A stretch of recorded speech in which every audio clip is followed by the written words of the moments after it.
The UK has Europe's highest number of obese kids. That's one child in every 6. And at the opposite end of the scale, The number of children with anorexia has almost doubled during the last decade. So, Super Size versus Super Skinny is back. And this time with an urgent mission. mums, dads and carers, by giving in to your child's dietary demands, you could be putting your kids' lives in danger. I'm going to tackle this crisis head on. I'm not eating anything. Parents need to take back control. Tastes sick. You are not even trying. I am trying. No, you're making me angry now. You can love Aisha to bits, but you can't kill her with your kindness. It's time to stop being a pal and start being a parent.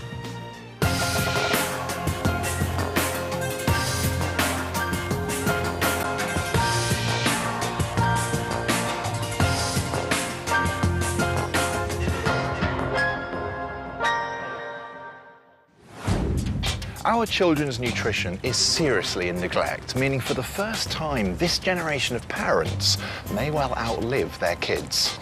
It's a problem that we need to urgently address. So every day this week, one super size and one super skinny kid and their parents will enter our specially designed feeding clinic.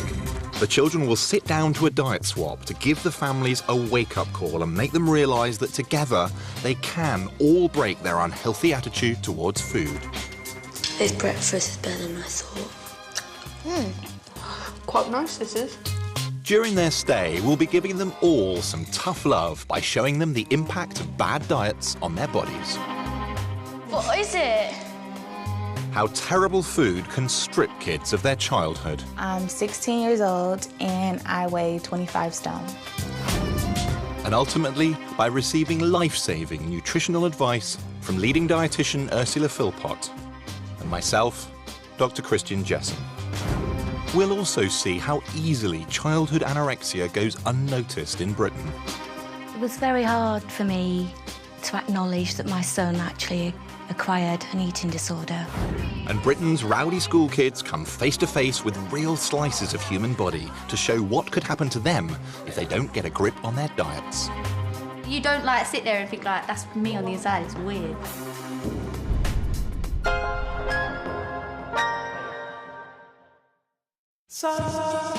So, kicking off the series is 15-year-old supersizer Yayan Rosser from Newport in South Wales. Weighing in at a shocking 16 stone 10 pounds, he's almost double the weight he should be for his age, and he is not happy about it. I would really like to lose weight. I think I am big. Look. And I'm desperate. I just want to be normal. That's it. At almost 17 stone, Yayan is massively overweight, and I am incredibly worried about his health. And as his mother Kay is also extremely ill, things are so serious that I've decided to make a special house call to the home they share in Newport to find out more.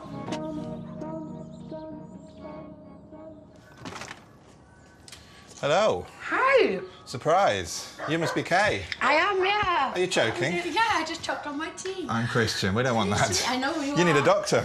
Hello. You must be Iron. Can I squeeze in there?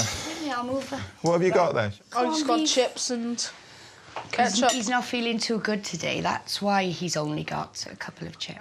That sounds like the perfect treatment. Not. But it takes more than a bout of illness to put Monster Muncher Yayan off his food. In Yayan's life, food is his number one. The foods are like pizza, chips, chocolates, Pasties, sausage rolls, bread, sandwiches, baguettes. crisps, ice cream, pop, sweets. That's it. It's like I can't physically stop him. It's really upsetting me because it just seems like he's not going to stop and there's nothing I can do. You're going to have to really put your foot down and, I've got to. you know? He's going to die if he carries on. Are you worried about that for him? Yeah. Why? Because he doesn't seem scared at all. But there's one very good reason why he should be. I've been diabetic 31 years now, and I've lost the feeling in my hands and my feet. I've got severe nerve damage and muscle wastage in my legs. I've got to walk with a stick. It's like Ian's found me unconscious so many times, and he's got to inject me to bring me around. He sees all that. He sees the ambulance taking me away. While it may well be too late for Kay to improve her health, it's not too late for Yayan. Are you worried about your health? I am. In what way? I'm just worried I might have a heart attack, get diabetes. What do you think of your mum's diabetes? Come here, Mum. What's up? Come on.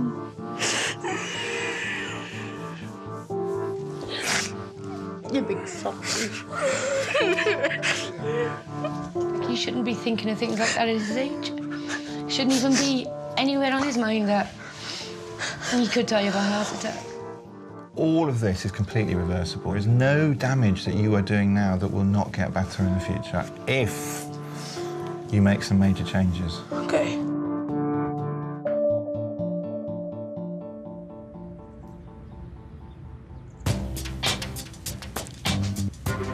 So they'll be staying at the feeding clinic, but Yayan and Kay won't be alone.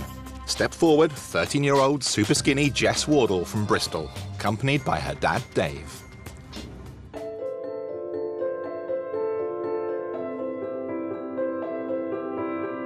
Jess's frustratingly fussy eating habits have left her weighing a measly 6 stone 8 pounds, almost 2 whole stone less than she should, which isn't surprising given how little she eats.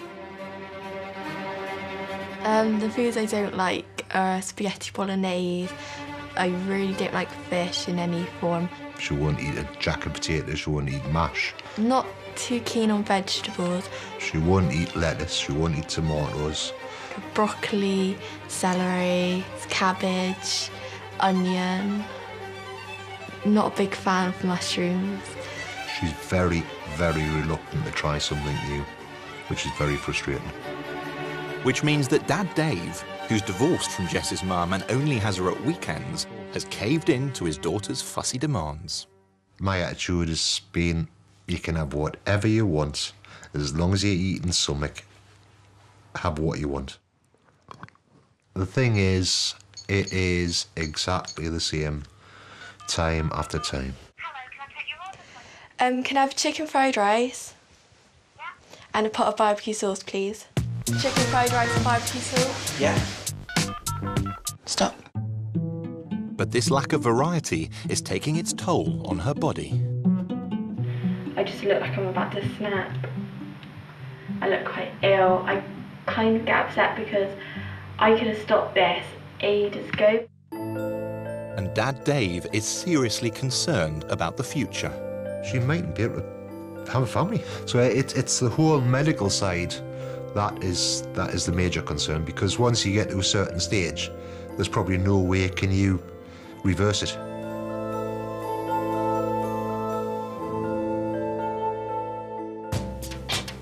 So Jess and Dave will spend the next 4 days with Yayan and Kay in the specially designed feeding clinic to put a stop to their deadly eating habits before it's too late. About to meet the other person. Hoping it's a girl. Can't wait. So then I can go on there. Trampoline! Whilst Kay and Dave familiarise themselves with the fridge, it's time for supersize Yayan to meet super skinny Jess. Hello. Hello. I'm Jess. Hello. My name's Yayan. Hello. So you're quite the opposite of me. Yeah. Everything's alright. I was a bit shocked by the size because, like, it's massive. Yeah, she's a nice girl. I compared arm size. Mine's like that, hers was like that. Leg size again, mine was like that, hers was like that. I asked the kids to keep a food diary for 1 week, and it's time to confront the families with their terrible tucker. Jess, we're going to start with you, and we're going to start with your breakfasts. Here we go. What's going on here? I don't eat breakfast. You never eat breakfast. Never. Does it get a bit better at lunchtime? A little bit better. OK, well, let's see. Here we go. The tuna baguette, yeah? Oh, yes, look, more tuna baguettes. I think there might be a burger and chips there. Yeah. Shall we go on to dinners? A Chinese takeaway? Yeah. Baguette, sandwiches, and that's it for dinners. You must snack.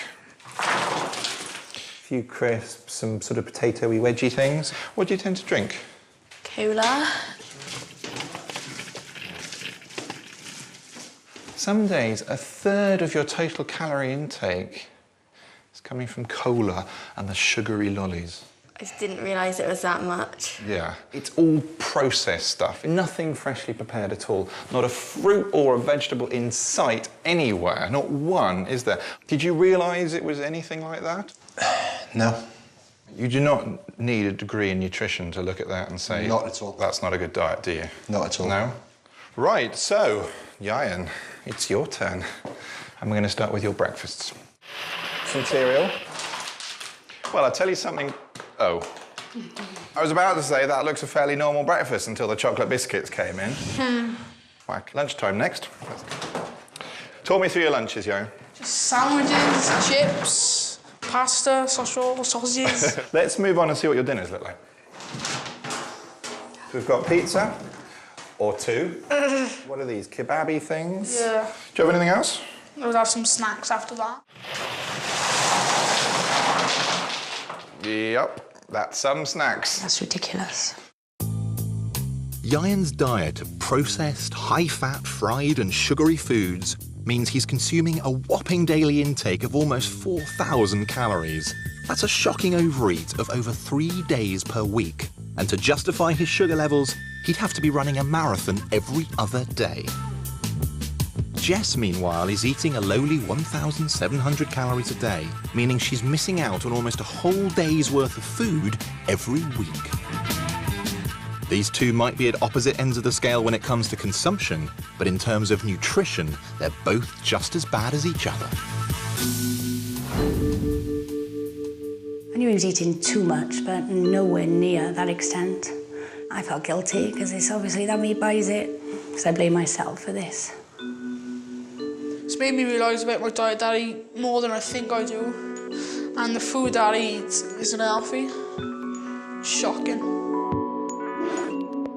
It was a massive shock when Dr. Christian told me a third of the calories came from cola. Oh, it just makes me feel sick looking at it now. That was absolutely mind-blowing. I mean, as a dad, it's definitely got to be a time for change. She can't go on with that.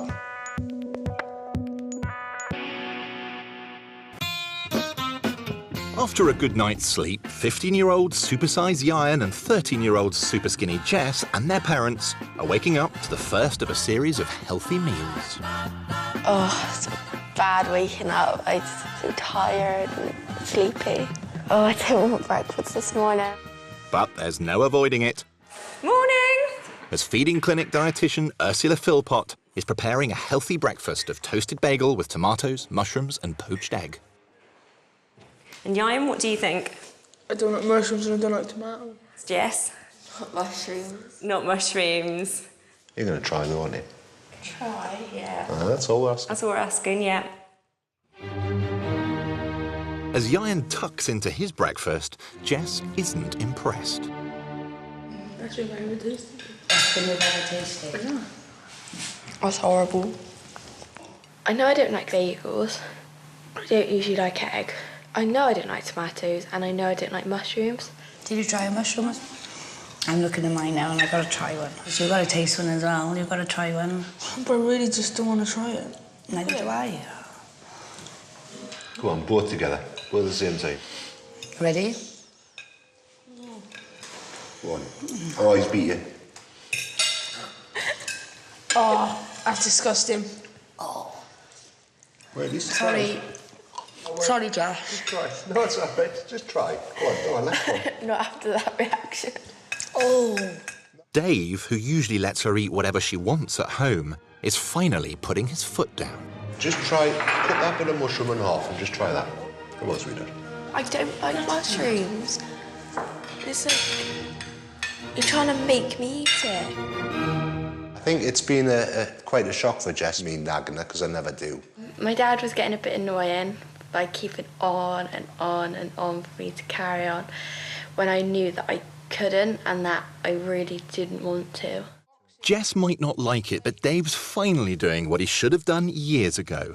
Mums and dads have got to start taking charge when it comes to their kids' diets.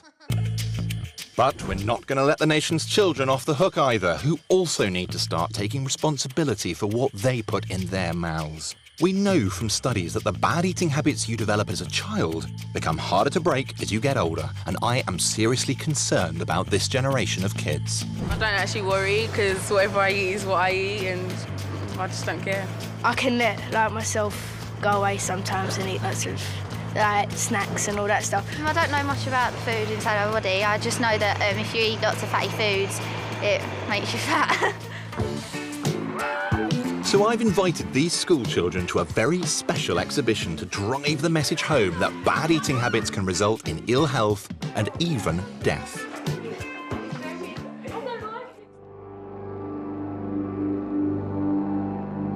They're going to come face to face with real slices of human body.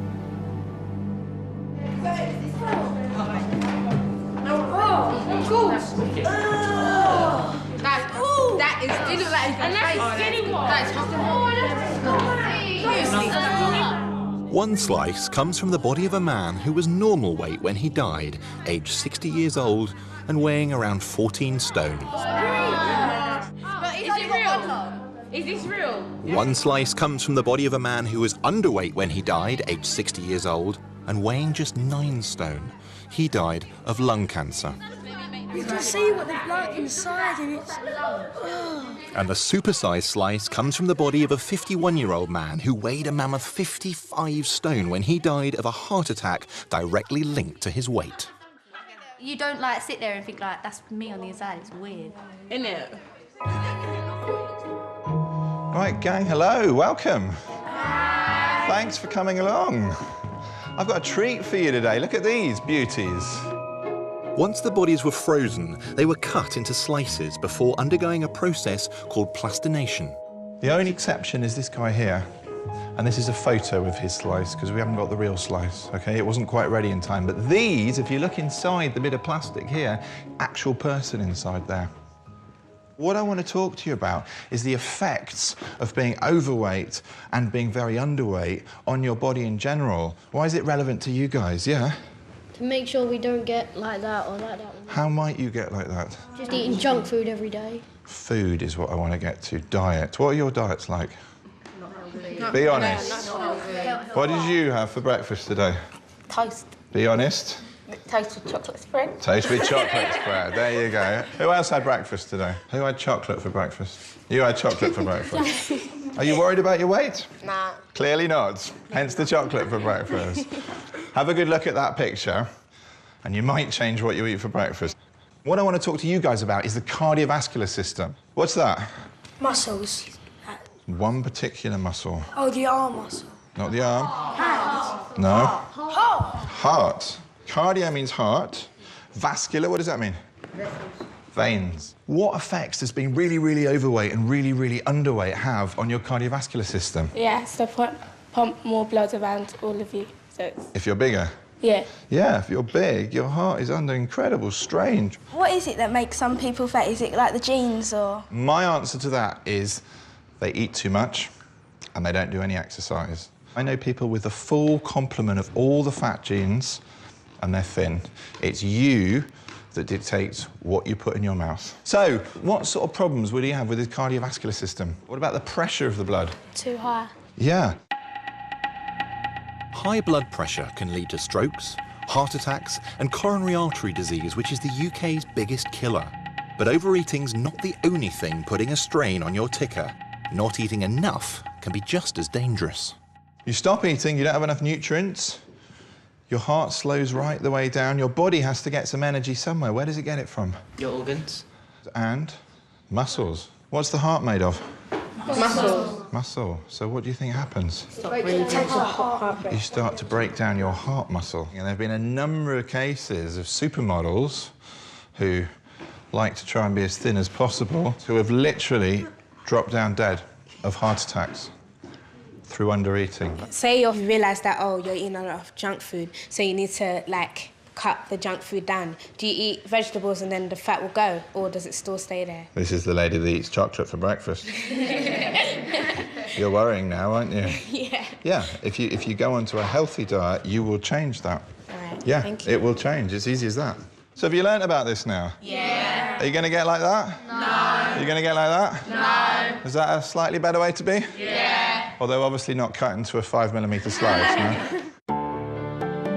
It's made me think about what I eat even more now, so I've sort of learnt quite a lot from this. You won't think that you could actually have big health problems for you in the future when you're eating like chocolate or anything, but what we just see will like help us because like we know that it does have an impact on your life.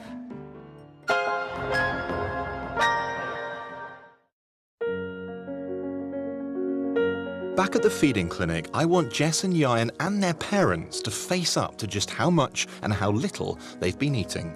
So the kids are sitting down to a straightforward meal swap. Jess, who struggled to eat much at all at breakfast, is having a mammoth meal of 2 chicken burgers and 2 chicken sandwiches, whilst Yayan is getting hungrier and hungrier. What's Yayan having? He's having sort of 7 nugget pieces of chicken. This will be a test for him tonight then, because he's starving. There you go, Jeff. What do with chicken nugget? Any ketchup? Nope. Oh yeah, I'm definitely going to be hungry after this thing. Enjoy. And please, Yayan, try not to rush it and leave it behind. Okay, I'll try. 7 chicken nuggets. And tonight's dinner is proving as much of a test for Kay as it is for the kids. Starving. And I gotta give him that. I know I've got to, but it's not natural, is it, for me? Why are you getting upset? They're only learning to take smaller portions and bigger portions. This isn't what they're going to have day in and day out. It's just they're learning to eat smaller and bigger. That's all it is. That's the exercise. So don't get upset. Okay. This is tiny, isn't it? Like, you eat just this. If you chew it more, it tricks your brain into thinking you're having more food.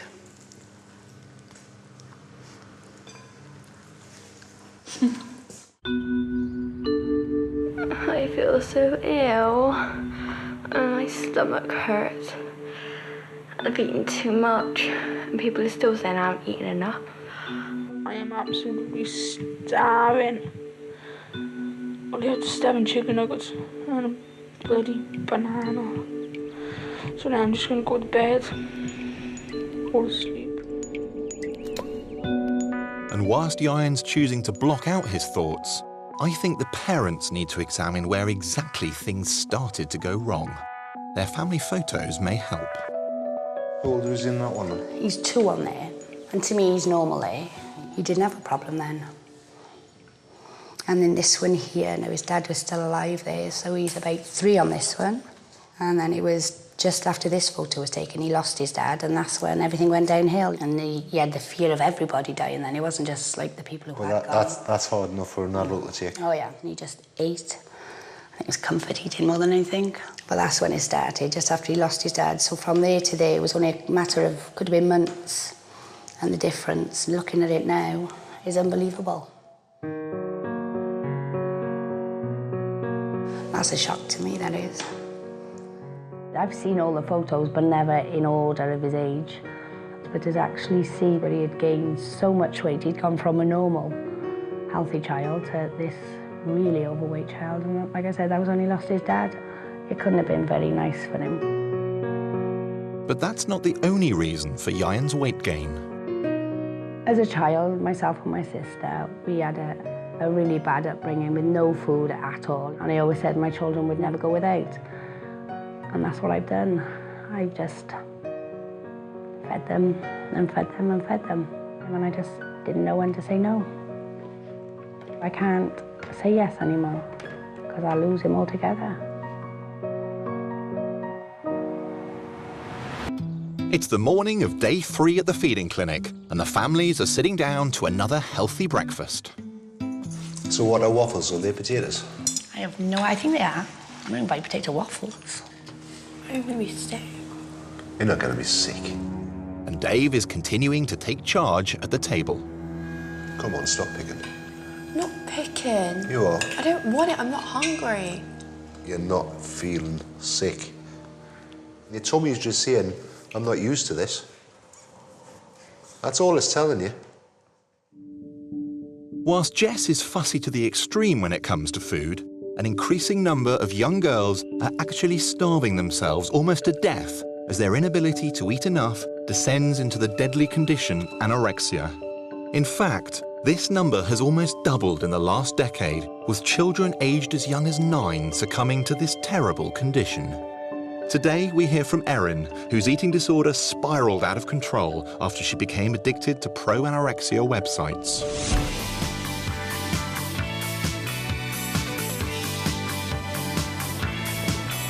Hiya, I'm Erin, I'm 16. I love spending time with friends and family. Got a great group of friends, even though they are quite weird sometimes, but I love them to bits.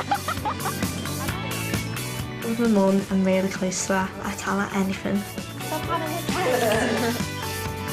Love the city life, and I'm a recovering anorexic.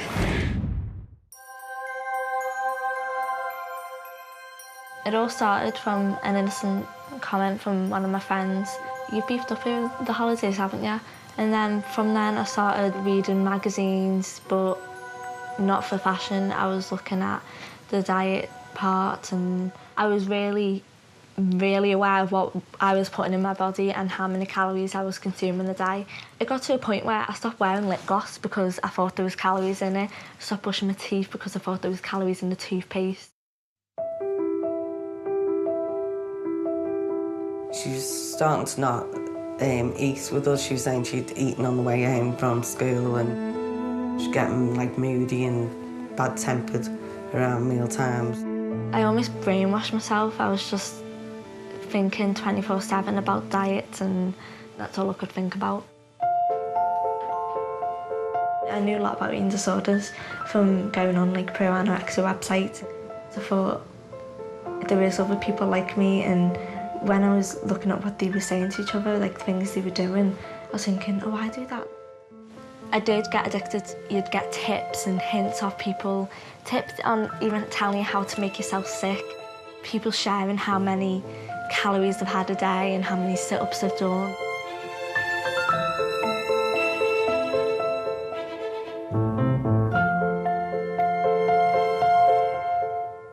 I was in this whole different world of girls basically killing each other because they thought skinny equaled perfect. And I'd say to any parent out there, be so aware of what your child is doing when they're on these computers. I started seeing anorexia as this completely different voice. It constantly tells you lies. It tells you the complete opposite. It's like, you're fat, you still need to lose weight.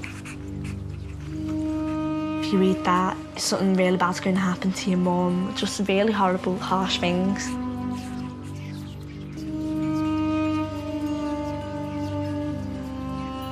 I was worried, so I made an appointment at the GP. So I knew then that all my suspicions were right. She did have anorexia. Once my mum took me to the doctors and found out that I did have an illness, it led me into my first admission at hospital. I was 5 stone 5, feeling really suicidal. I finally thought to myself, I can't do this anymore. And that's really where my recovery started. Blocked everything out and just ate all my meals, and it's like I could see anorexia like stomping her feet saying, what are you doing? You completely ruined everything, all our hard work that's gone into this, you're ruining it. And it felt really good because I felt like I'd slapped her in the face and said, you ruined my life and now I'm gonna ruin yours.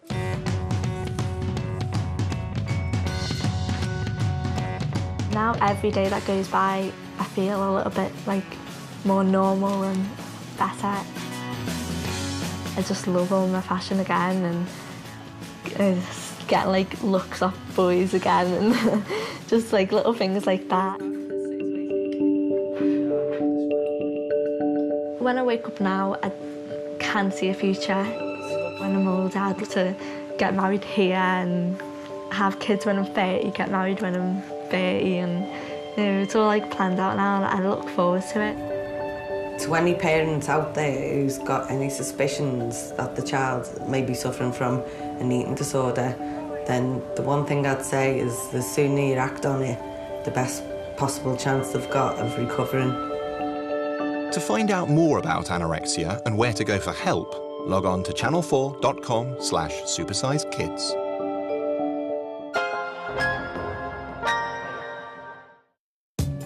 Jess may not suffer from a serious eating disorder, but her super fussy eating habits have left her weighing about 2 whole stone less than she should.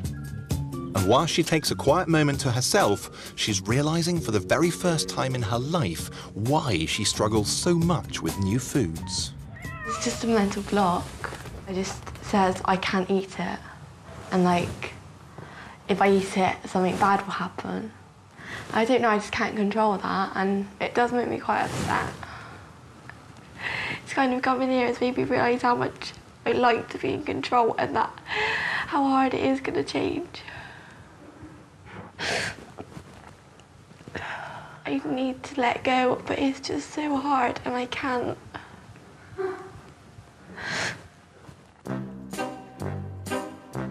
Fortunately, Ursula has designed a task that could help Jess relinquish control and conquer her food fears. It's a blind taste test. All I'm asking is that you have a go at things. Yeah, OK. Today I'm going to give them a variety of foods. This is going to challenge their senses and make them really think about what they like and don't like. Right, that's one for you. One for you. You stink. I can smell from you. Oh, that definitely smells like seaside. Do you want to just put one in your mouth and let me know what you think it tastes like? Have you got to? Yep. You can always spit it out. Salt. That's really nasty. It was, in fact, something called capers. But you found that too salty. But your diet is easily as salty as that. What do you think about that? It's minging. It's starting to panic a bit now. It's only a fig, Jess. Ugh. It's not horrendous, but I wouldn't choose it. Any ideas what it is? Grass with stones in it. The next one. Oh. Do you want to have a taste? Quite sour to me. It was actually courgette. It was just roasted. Can you cook it another way? You can cook it in all sorts of ways, yeah. I might try it again if it was cooked differently. Should we continue then? Have you got to? Yeah. It's not gonna kill you, Yayan. Cheese. It's all right.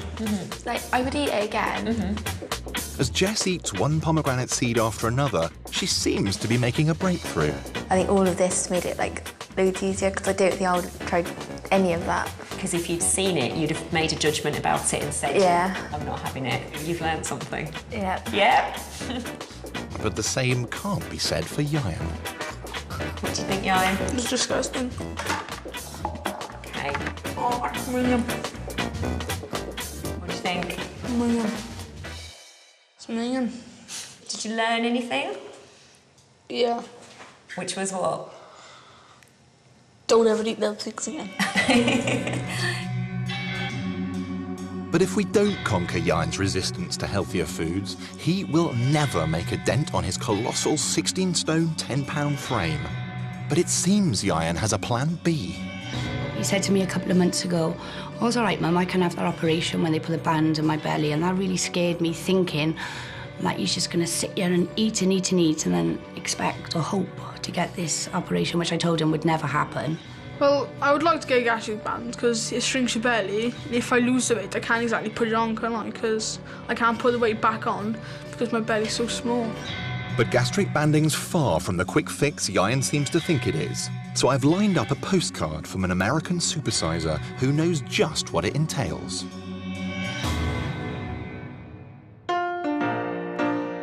Childhood obesity in America is on the rise, with 9 million kids currently affected. And as the population gets bigger, more and more people are choosing to have weight loss surgery. It's happening in the UK too, as rising numbers of children, some as young as 14, are having these procedures done on the NHS. 15-year-old Hayley is preparing to have a gastric band fitted. I'm Hayley Cohen. I live in New York, and I weigh 19 stone. My parents really didn't try and stop me from eating anything. I think they felt bad because they had gotten divorced. I really was never the kind of parent that wanted to say, you cannot have this.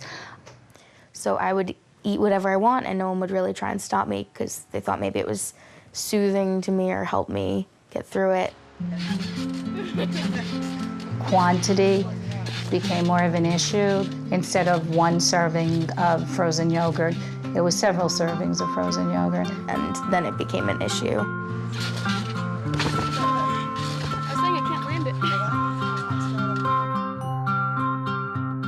I saw an episode of Oprah with teenagers who were getting bariatric surgery or who had already gotten bariatric surgery. And I got really excited after seeing that. I thought maybe that's more of a quick fix. And I hadn't realized that there was actually a lot of work that went into it. All before it, you have to get loads of testing, chest x-rays, bone growth x-rays, a full day of blood testing and sonograms, which hurt because they're poking and prodding at your whole body, and it's just, it wasn't fun. With the lap band, you can't eat and drink at the same time because it would just clog it up and make you have to throw up. But it is my last resort, and if it doesn't work, I'm not quite sure of what I could do after that. I really wish I wasn't at this weight. Okay, understand that your son does not want to be in the situation that he's in right now. He didn't ask to be overweight. He doesn't want to be overweight. This is not something that he is enjoying. So please, for his sake as well as yours, do something now. Yayan, if I was you, I would try and use my willpower as much as possible right now because you don't want to have to go through this. And I know it's difficult, but you know, you have to do it for your health. It's not even about what other people think and about how you look. It's about you being healthy in the future.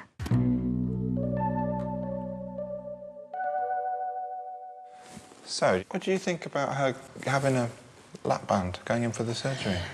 I reckon it is bad. At your age, absolutely. Totally unnecessary at your age. What did you think, Kay? I don't even think it's an option. You know, they've got to struggle after the operation for years and years. You'll never eat properly again. They were so familiar. Like, everything that Mum was saying is what I've done. Like she said, she was a feeder, and I'm a feeder. It made me think that I don't need the gastric band because I don't want to go through all the stuff she's gone through because, like, there's health risks and all. So I'm just going to stick to the traditional way of losing weight. Well, that's a breakthrough for Yayan at last. And now, with both of our housemates determined to change their ways, I've tasked them with making tonight's healthy dinner, homemade lamb kebabs with salad and pita breads. With their stay in the clinic drawing to a close, sitting down together to a healthy meal is the perfect way to celebrate all they've learnt. It actually looks quite nice. Bon appetit. Oh, that looks nice. Me Julie. I'm very impressed. It's Greek food, isn't it? Hummus. I don't know, I just got it out the pot. Oh, quite sure of it. All right, OK. Quite nice, this is. Yeah. Done a good job. I love cucumber. I would have that again, no problem. But you did really well. With the final evening in the clinic done and dusted, Everybody wakes up focused on the task of returning back home. There's nowhere like home, but I'm quite nervous that I might kind of slip up a bit, but it's kind of a fresh start, so quite positive about it. I think over the next few weeks, hopefully, I'm going to lose weight. Just feel a bit more confident with myself. I think my mum has a date to make me stick to the healthy eating, but I know I'm going to do it. The families leave the feeding clinic armed with their 12-week healthy eating plan. You could, Jeff. Thank you. See you later. And I'm really hoping they stick to it.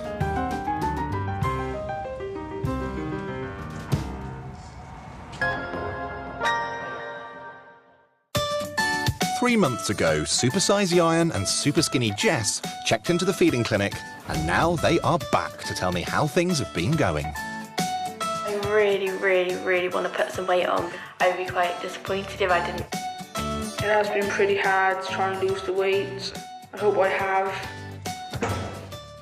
But before I reveal the results, I want to have a private catch-up with the parents, starting with Kay. Looking at food diaries that he's been eating, it's not great. We've got things like 3 tinned hot dogs, we've got curry and chips, sausages. I know I could have done more, but how can I put it? To see him...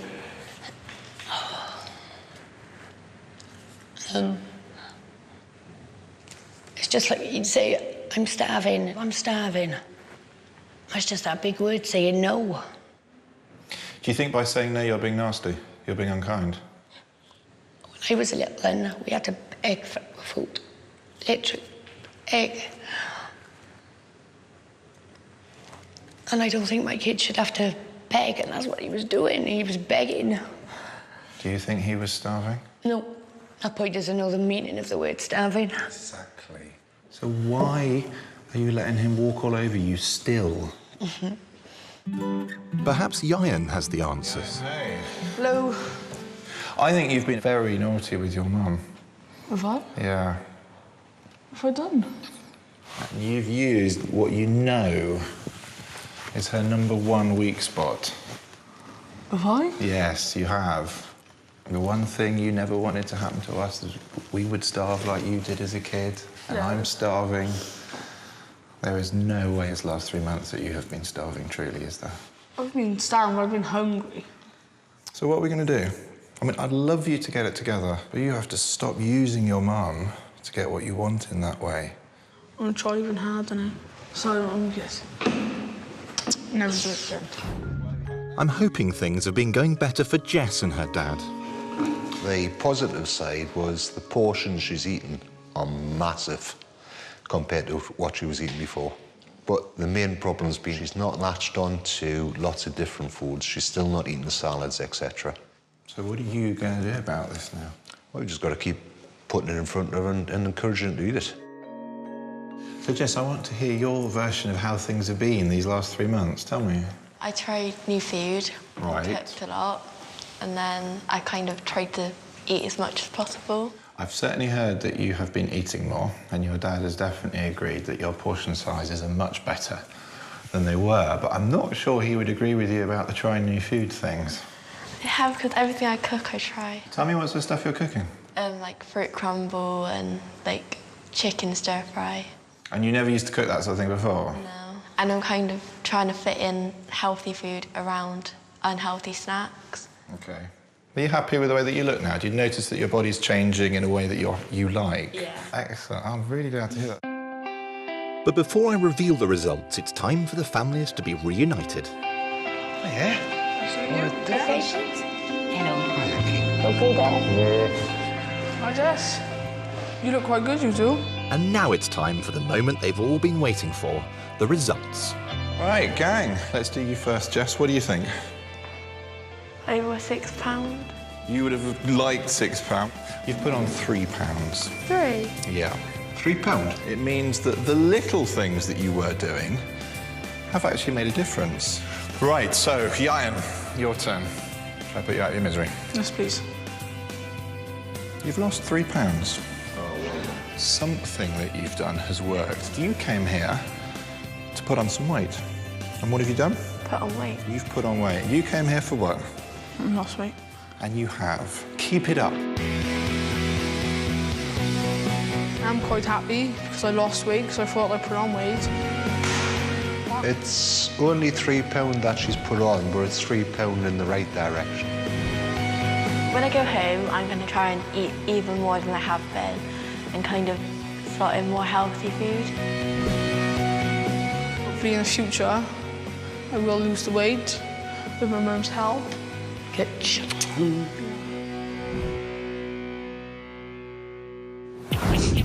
Coming up tomorrow night, there's tears over breakfast. How was it? Another bunch of school kids come face to face with slices of human body.